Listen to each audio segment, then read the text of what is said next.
शेतकऱ्यांचा कांदा निर्यातीचा वांदा झालाय। 400 कंटेनर कांदा जेएनपीटीत अडकलाय।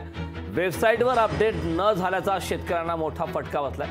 निर्यात सुरळीत होण्यासाठी 2 दिवस लागण्याची शक्यता आहे। कांदा निर्यातीबाबत सरकारचा खेळखंडोबा सुरू आहे। तर कांदा निर्यात बंदी सरकारने उठवली, मात्र त्याचे आदेश संबंधित यंत्रणांना दिलेच नाहीत। निर्यात बंदी उठवली म्हणून नाशिकमधील शेतकऱ्यांनी तब्बल 400 कंटेनर कांदा निर्यातीसाठी पाठवला, पण जेएनपीटीच्या वेबसाईटवर संबंधित आदेशच अपडेट झाला नाही। त्यामुळे 400 कंटेनर कांदा तसाच पडून आहे।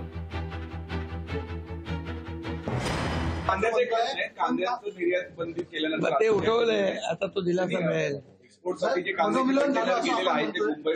ते निघेल क्लिअरन्स। मला पण असं कळलं की 400 कंटेनरच्या तिकडे पडले नाही।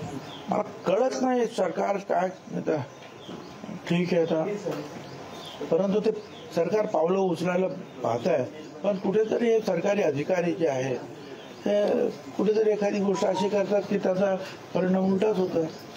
आता कारखाना तो एक तर उष्णता एवढी, तो कांदा पण खराब झाला तर केवढ्याला पडायचा ते सगळं। त्याच्यामुळे ताबडतोब निर्णय घ्यायला पाहिजे। निवडणुकीच्या पार्श्वभूमीवर कांदा उत्पादकांचा रोष कमी करण्यासाठी केंद्र सरकारने कांद्याची निर्यात बंदी उठवण्याची घोषणा केली असली तरी सुद्धा दुसऱ्या बाजूला अटी शर्ती लादून कांद्याची निर्यात होणार नाही याची पूर्ण काळजी घेतलेली आहे। केंद्र सरकारने अशा प्रकारचे शेतकरी विरोधी डावपेच थांबवावेत आणि सलगपणाने निर्यात बंदी उठवावी। कोणतीही अटी शर्ती न लावता कांद्याच्या निर्यातीला प्रोत्साहन देऊन कांदा उत्पादकांना दिलासा द्यावा, अशा प्रकारची मागणी किसान सभेच्या वतीने आम्ही करतो आहोत। लोकशाही मराठी ऐका, पहा, जागरूक रहा।